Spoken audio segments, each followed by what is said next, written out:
and gentlemen, good day and welcome to Spandana Sphoorty Financial Limited Q2 and H1FY26 earning conference call.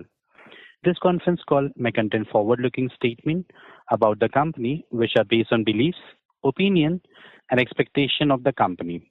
As on date of this call, these statements are not guarantee of future performance and involve risk and uncertainties that are difficult to predict.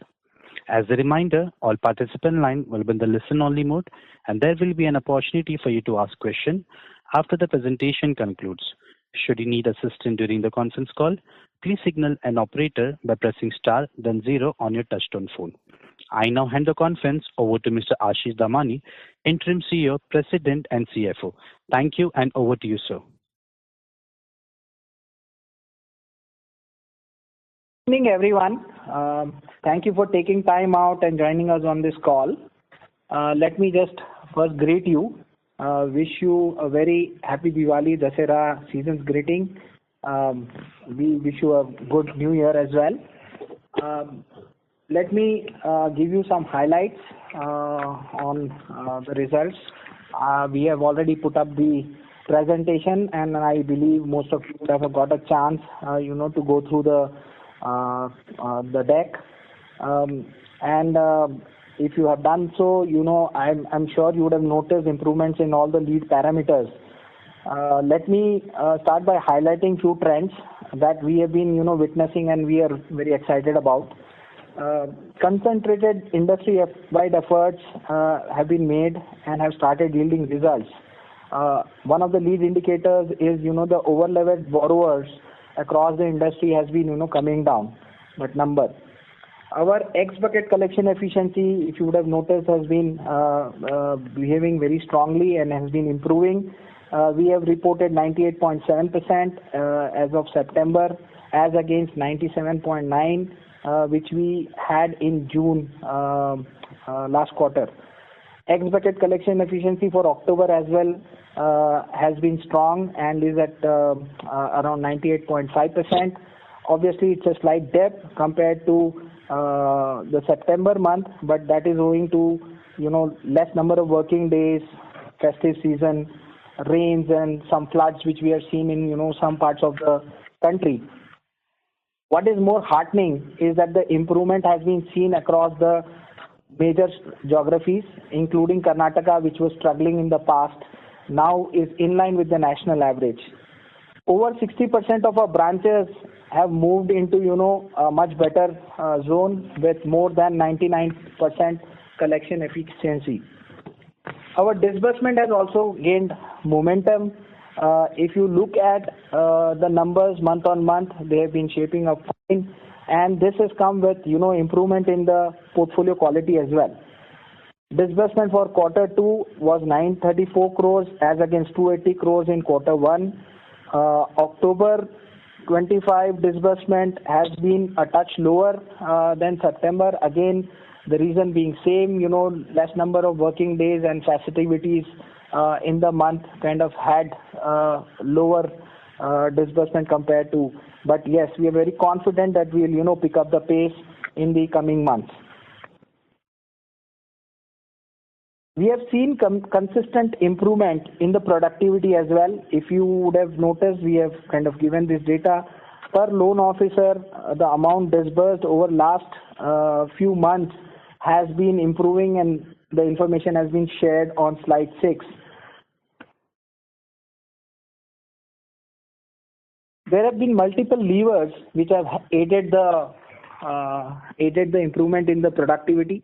Starting with some technology initiatives like we have moved the credit bureau check upfront, new customer enrollment, and higher share of disbursements from the weekly branches, which obviously have been performing better than the monthly branches in terms of collection efficiencies.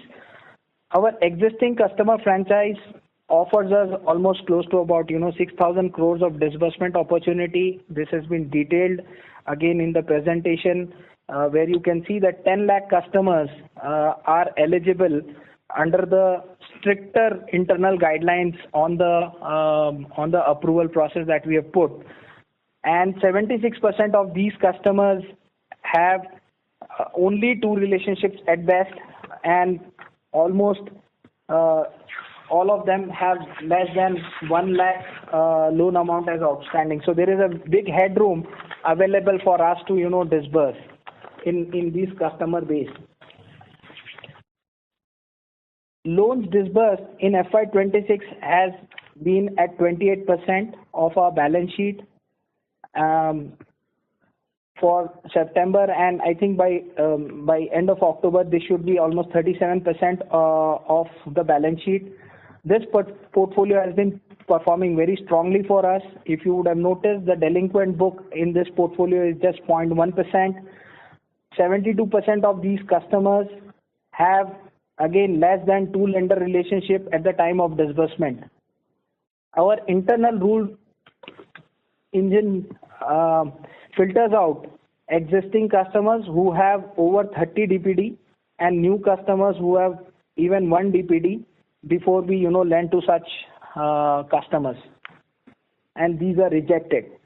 Only 1.8% of our customers at the time of lending were in 1 to 30 DPD, and rest all customers were in current bucket, as we have shortlisted those customers for lending.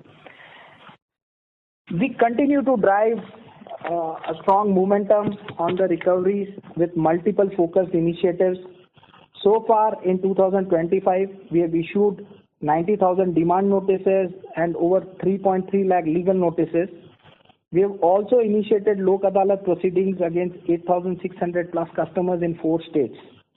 These measures have started yielding results, showing us a lot of promise. We've been able to recover 7.7 crores so far through these initiatives, and please bear in mind that these initiatives were initiated sometime around August, which means this will show a better trajectory, better numbers as we go forward into the quarter. Various digital channels were also introduced to engage and improve on the digital collections that we get. QR code, SMS, BBPS payments have been adopted so that the customers can make digital payments without any further visits from our field force. Lot of efforts are being placed in optimizing operations and cost structure. During H1 FY26, we have seen rationalization in the size of operations. 101 branches have been merged or closed in H1 FY26. We expect further improvements in our operating cost structure in the coming quarters.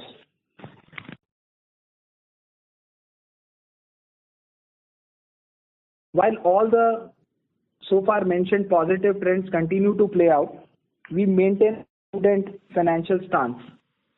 21% of our assets are in form of cash, and bank balances gives us flexibility to deploy funds at short notice. The successful closure of rights issue has further improved the company's capital position with CRAR at 47% at the end of September. Our net worth of 2,227 crores and gearing of 1.5x provides sufficient headroom for future growth of the organization. We have also been able to raise debt funding of 598 crores over last 2 months. This stems the confidence that as we go along, we will be able to finance all our future lending plans. Let me move to the results and give you the business updates. Let me start with business drivers. We are continuously evaluating our operational environment and taking measured steps to build a quality portfolio. As explained earlier, the new books performance has given us the confidence, and hence we have stepped up the disbursements. During Q2 FY26, like I've explained earlier, 934 crores was disbursed as against 280 crores in the quarter 1. October has been slightly lower, but we are very confident that we will be doing higher numbers as we go into November and December.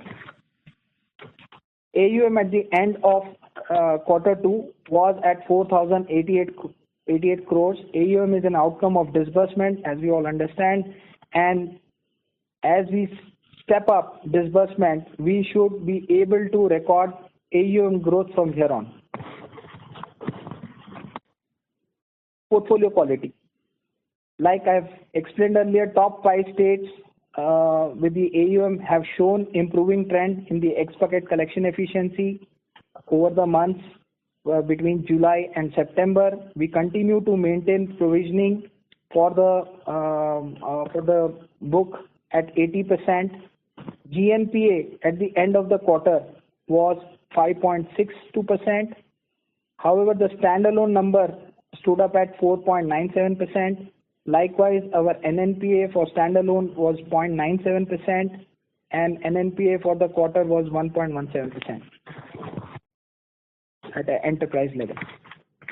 Borrowings and liquidity. We started the quarter with a comfortable liquidity position of 1,731 crores. Apart from the regular collections, external borrowing of 160 crores and 200 crores raised during the quarter partly through the partly paid rights issue supported the disbursement. We had about 1,179 crores of liquidity at the end of quarter 2, representing 21% of the total assets. As of October, we still have 1,270 crores in our cash and bank balances.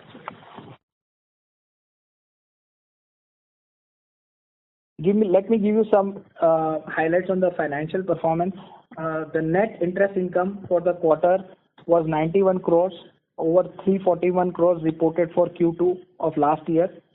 Lower NII was primarily due to decline in AUM and the interest reversals due to the flows into GNPA bucket. PPOP for the quarter was negative at 40 crores, with disbursements improving and continued rationalization of our operations and cost. We expect to turn PPOP positive in the coming quarters.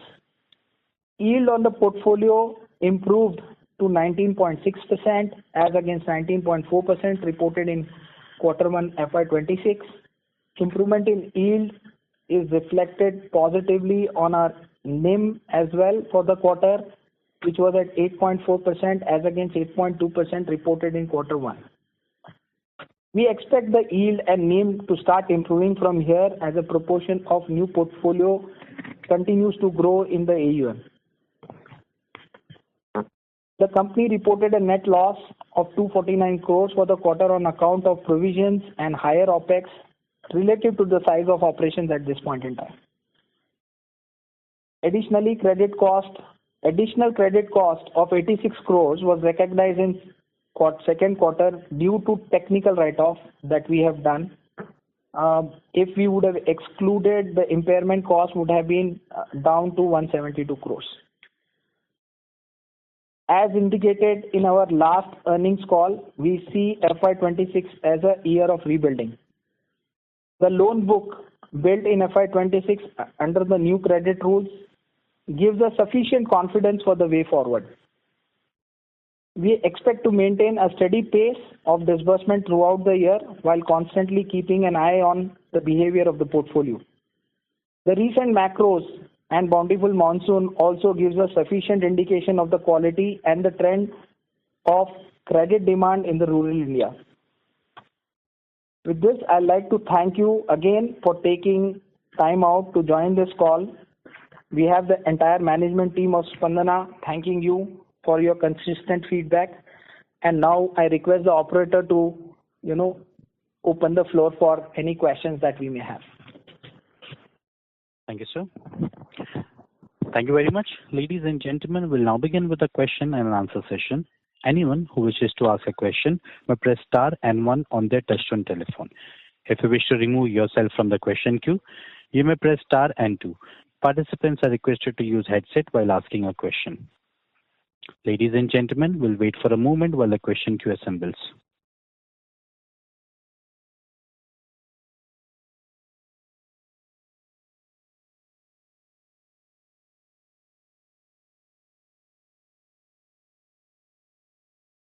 Ladies and gentlemen, anyone who wishes to ask a question may press star and one on their touchtone telephone.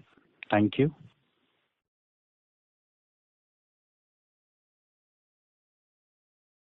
Thank you. The first question comes from the line of SK Devnath from SK. Please go ahead.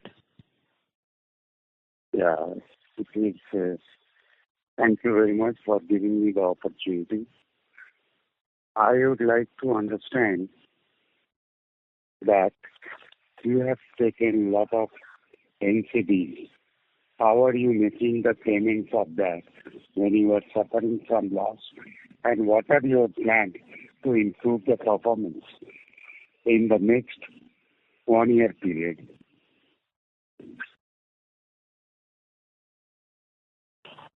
Thank you, Mr. Devnath, for the question. Like we have explained, the focus is on pushing the disbursements, regrow the balance sheet, and for which we have all the required building blocks. We have worked on the capital side, we have worked on people side, we have worked on also origination improvements which are required, and this should definitely start improving the the upcoming quarters in terms of performance. On the NCD side, we are very comfortable. All our liabilities are serviced very comfortably. The company maintains very healthy liquidity. We always carry roughly about 2.5 to 3x of whatever the internal thresholds on the liquidity that has been laid out. Thank you.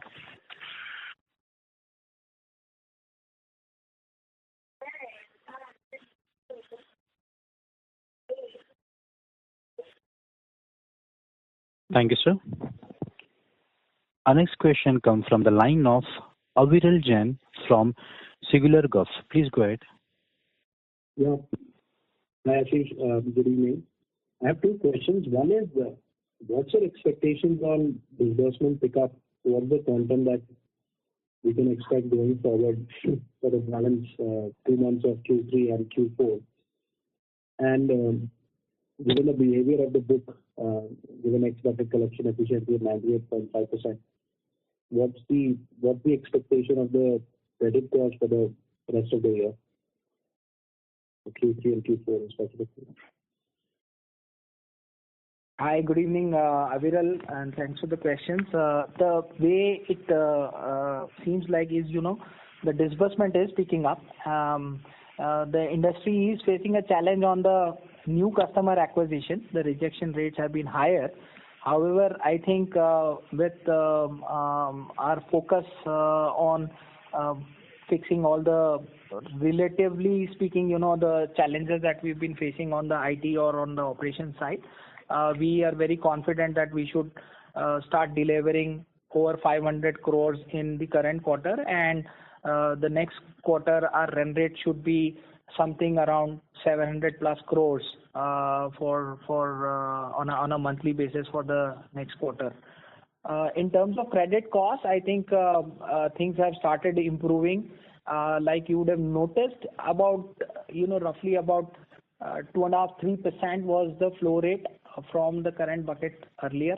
It's down to 1.5%, and again we are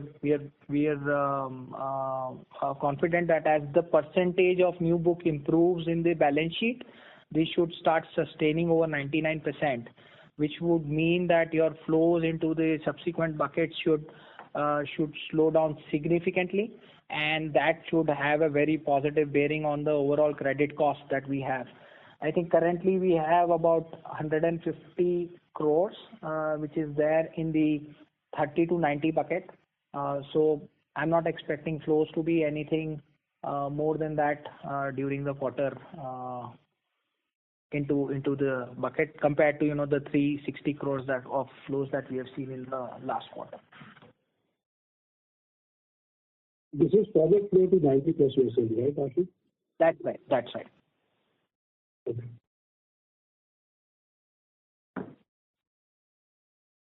Thank you, sir. Our next question comes from the line of Mayank Misri from JM Financial. Please go ahead. Hi, sir. Thanks for the opportunity.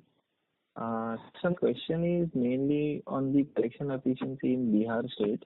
So, I was seeing the 20 bips also, there is some improvement in the collection efficiency. I was seeing that in Bihar, there is a 10 bips decline in the collection efficiency. And I would like to know how is this panning out even in October, because given that the elections are nearing, how would we see this, going forward?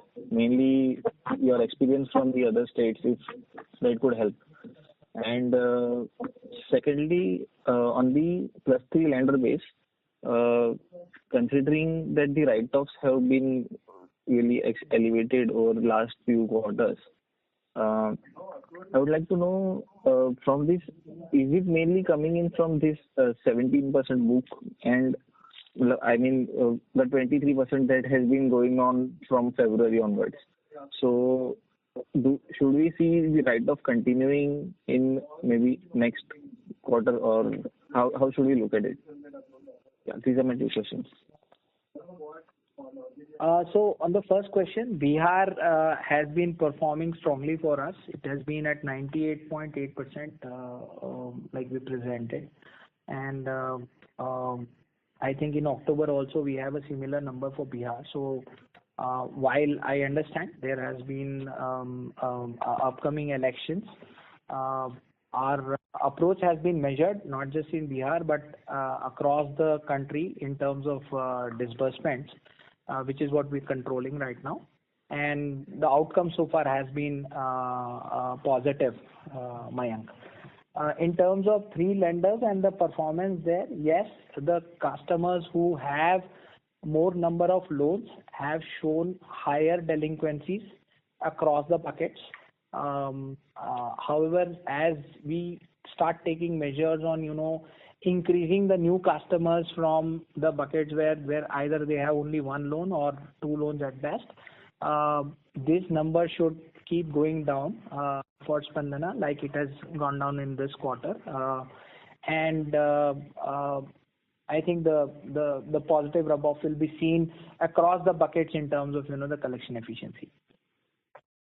So can you give me a number of of the 17%, how much would be in stage 2 or stage 3? I mean, any color on this book? I don't have that number handy right now, but Mayank, we can connect and we'll definitely share these numbers with you. Okay, sure, sir. And how do you see the growth in second half? I mean, you said that the disbursements would grow. We understand, but given that now, should we see the positive growth from Q3 onwards on a sequential basis? So there should be improvement in the AUM for sure. However, for the full year, compared to last year, it should be more flattish, is what I feel. Okay, sir. Thanks a lot. All the best, sir. Thank you, sir. Our next question comes from the line of Meghna Luthra from InCred Equities. Please go ahead, ma'am. Yeah, hi. Thank you, sir, for the opportunity. I had a couple of questions. Firstly, sir, can you explain a little on the 86 crore of technical provisions? That is not a part of the write-offs, right?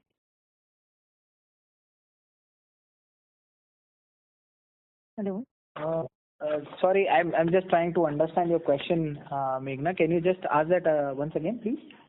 So the 86 crore of technical additional cost that is recognized that you mentioned is technical write-off.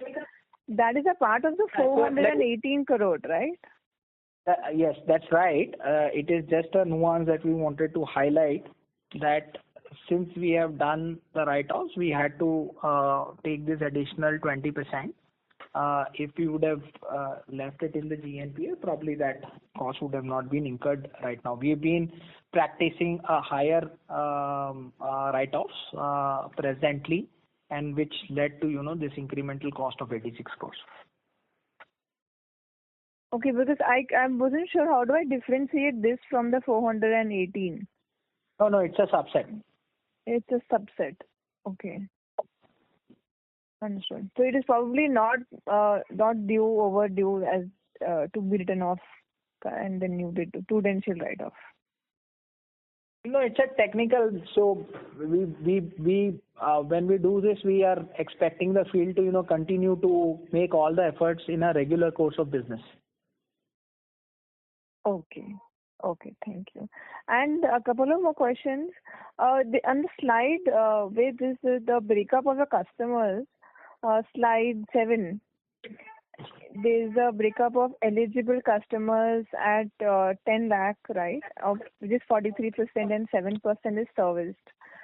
So is it fair to understand that this 43% is not serviced and these are ex-customers? A part of them will be ex-customers, roughly about 2 lakhs, but others are active loans with me, and when we do the scrub, they are all eligible as per my internal filters. Okay, so what proportion of this entire, only 2 lakh will be, you mean to say will be ex-customers which are not on the books, right? That's it. Okay, because this serviced in H1, you mean to say there were fresh disbursements to 7% in H1? Yes. So last quarter we have shown 50% customer base, right. Which was all eligible. I think of that, 7% were given new loans during H1, and the rest we still have about 43 lakhs where we can, we can lend as per our internal rules. Okay, understood. So it would be fair to also understand that the borrower count can further go down by, do you see like a number in the next second half? I think it should go up as we have started pushing our customer acquisition. The member acquisition should push a higher customer base, and over time, you should start seeing this number, constantly improving. So that can start happening from Q3 itself. I think if you look at that slide 6, we would have given the new customer enrollment. We have 22% of the loans were given to these new customers. I think in Q1 it was 15%, and this quarter it was 22%. This number will be pushed further, is what I was trying to explain. Okay, understood. And so lastly, I know it's far-sighted, but do you see, can you indicate a quarter where you can see operating profit? Yeah, so this will be definitely we should start seeing in coming quarters. Like we have explained, as the pressure on the GNPA and eases up, which is what we are likely to see next quarter, we should start seeing first PPOP and then also operating profits. Got it. And lastly, sir, which state right now is amongst all states is still yet to catch up with the collection efficiency being, say, in the 98, 99 or above percentage, sort of, which state is lagging behind? There is not much of a lag behind now. Most of the states have, come up to speed in terms of, the national average, very close to the national average. But if you were to, ask me, Andhra Pradesh, for example, has seen some floods and some other challenges. So more improvement is what we are expecting there. Okay, sir. And on the governance parts, I guess there would not be any further breaches or anything left, right, on any of the borrowings? I think we have detailed it out. I think we are very comfortable. I think as things start improving, these challenges for the organization should start, subsiding. Got it. Okay. Thank you so much, sir. Thank you, ma'am. Our next question comes from the line of Rahul Mishra from RTL Investment. Please go ahead, sir. Hi, Ashish. Thanks for taking my questions.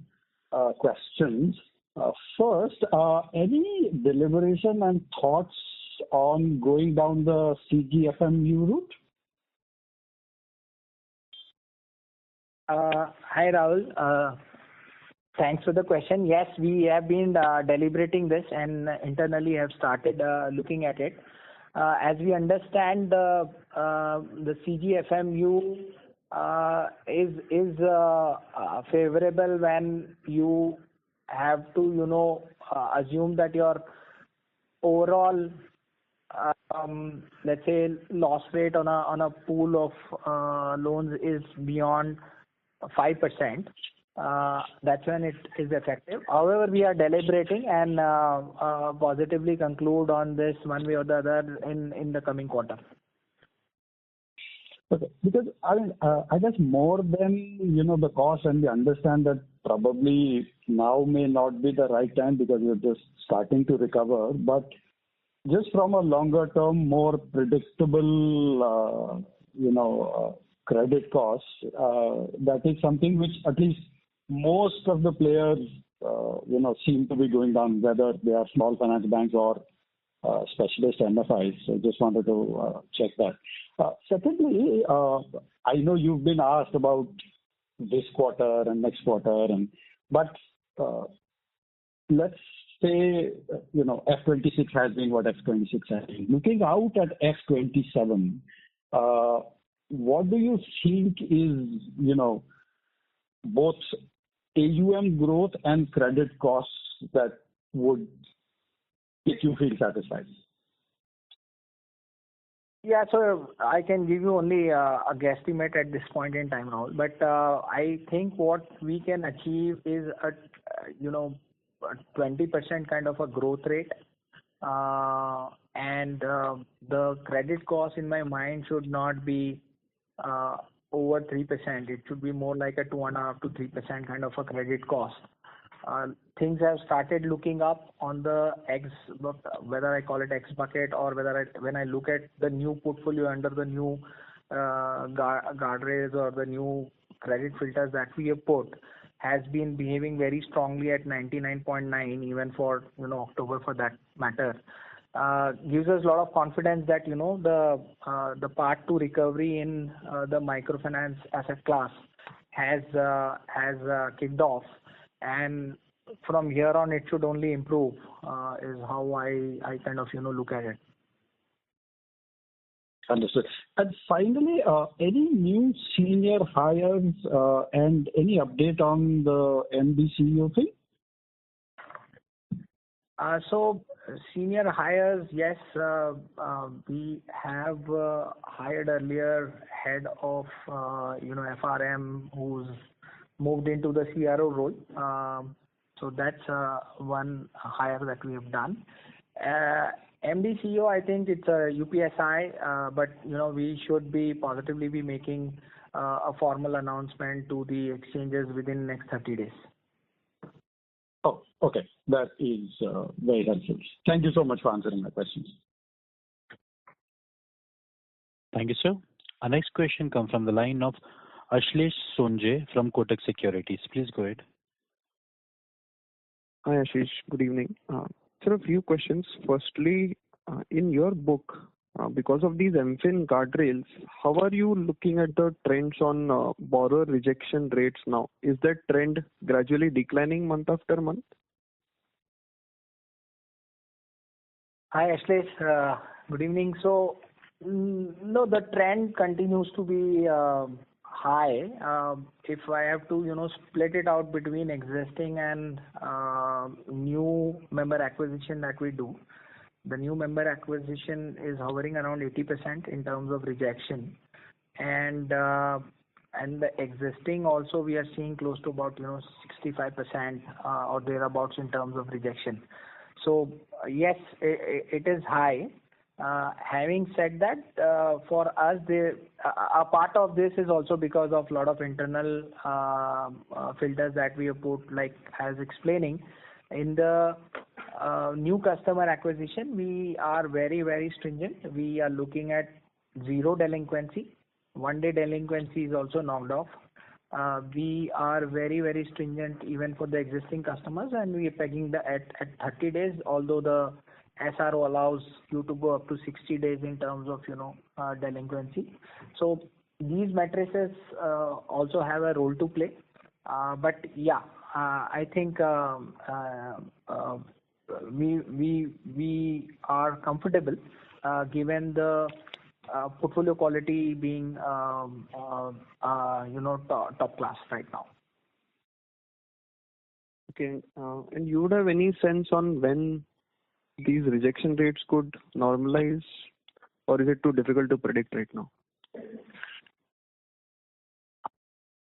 Yeah, it is difficult, but I think the way we are looking at it is we just need to step up the new customer acquisition on a continuous basis. Go into geographies where there are still white patches or green patches, and make effort to add.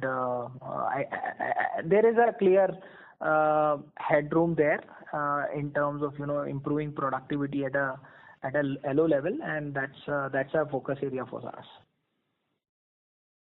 Understood.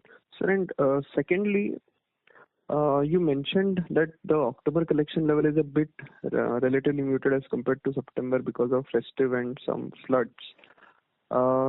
Can you just list out which are the states where there has been a flood impact, and if you have seen anything specific in the state of MP? So floods, like I told you, Andhra Pradesh has seen pockets where there was flooding. We've seen in pockets in Bihar, parts of Odisha and West Bengal are the states. Sorry, your second part of the question was MP? Yes, sir. Yes. Sorry, what was the question in MP? What if you have seen anything? Yeah, if you have seen anything challenging in MP, either floods or something else.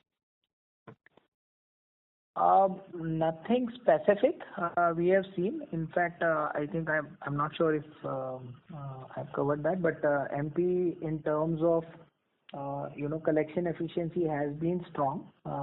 We continue to see 98.99% kind of collection efficiency there, and disbursement also has been reasonable. In fact, in our case, MP I think as a percentage has stepped up from 12% to 14% now of the total balance sheet. Understood. Sir, and lastly, now that the guardrails have had their desired effect of curtailing leverage in the industry, is there any discussion at the industry level or at MFIN level to loosen the guardrails from here? Because the industry seems to be in a better position today. Again, too early. I think the industry is still evaluating the impact. Given the positive impact on the portfolio quality, maybe we would, as an industry, we would probably wait a little more for us to analyze what's the negative impact on, let's say, the growth or other areas, and then recalibrate. Having said that, are there discussions? Yes, there have been deliberations.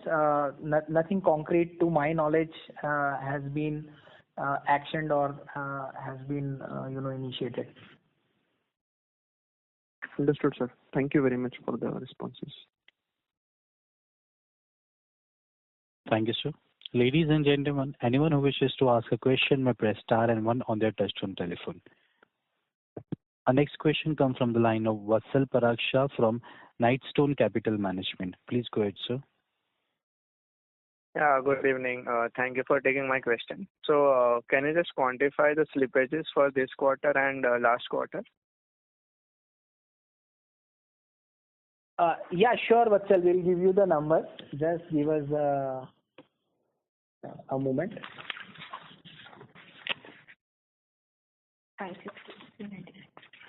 552,396. So it was 552 crores for the quarter one and 396 crores for quarter two. Okay, got it. And secondly, can you mention what is going on in the CRIS Financial AUM? So, where has that reached? I think in last year Q4 it was around 230 crores, and hence we have not received any update on that. So. Yeah, sure. So I have my colleague who manages the CRIS financial business, Sushanta Tripathi. I'll just ask him to update you on what's going on. Yeah. Hi, this is Sushant. I take care of the CRIS Financials. So CRIS Financial, as you know, we have unsecured individual loan and we have the lab book, micro lab. So put together, we have a portfolio of 671 crore business in total. So this unsecured individual loan is the rural segment AP Telangana that we are operating, and the lab we have another 6 states we are operating: Rajasthan, MP, Karnataka, Tamil Nadu, and AP Telangana. So operator, there is some noise. Yeah. So unsecured individual loan, that there is the AP Telangana, as we mentioned, there is a flood, attrition, other stress are there. So the portfolio quality is not behaving in line with the other segment like micro lab. Micro lab, whatever we have launched, 290 crore book, that is going perfectly fine. We have very less slippages there, less than 1% NPA kind of thing, and that we plan to grow a lot. The journey is in the CRIS Financial is currently we have the 39% of the portfolio insecure, which was a year back 13% portfolio insecure in CRIS Financial. That has become 39-40%. We plan to take it to upwards of 50-55% by year end. So going forward, the major focus in CRIS Financial will be the secure part, lending to the micro lab segment, and reduce the concentration in the unsecured element. So that's the journey that we envisage. We have good branch network in the micro lab. The 100 branches are there. Those have started yielding results in terms of the productivity, and we'll grow that book very strong in the coming quarters. Got it. That was clear. Just one thing. The overall book was around 670 crores, and out of that, micro lab was around 300 crores, right? Yes, correct. So the overall book will grow, or you are going to degrow the unsecured part? No, so the unsecured part we will grow. That I'm not saying the proportion of the lab book will grow, but among that the unsecured part will remain stable or little marginal growth will be there. The journey 3 years down the line, we tend to have 70-30 kind of proportion in the. So in the immediate run, Vatsal, the way we look at it is, probably individual book will also grow and lab will also grow. Proportionately, lab will grow more. And over time, like Sushanta is saying, the strategy is to keep pushing the secured business and change the balance sheet to a 70-30 kind of a ratio. Got it. And have you taken any price hikes in the group loan business? Yes. So across the group, we have seen an increase in the interest rates. For CRIS, we are at 26% in terms of the interest rate, and 1.5% as processing fee. And any price hikes in the microfinance business, the JLG model?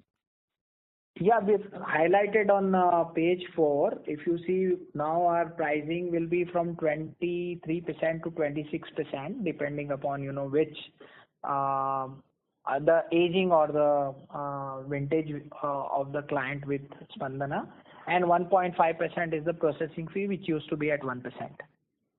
Got it. That's very clear. Thank you, sir. Ladies and gentlemen, due to the time constraint, that was the last question for today. I now hand the conference over to Mr. Ashish Damani for the closing comments. Thank you once again, everyone, for joining the call. Like always, we are open to feedback or any further clarification questions which we could not take today. The team and all of us here are available for any further clarification. Thank you all, and good day to all of you. Thank you very much. Thank you, sir. On behalf of Spandana Sphoorty Financial Limited, that concludes this conference. Thank you for joining us, and you may now disconnect your lines.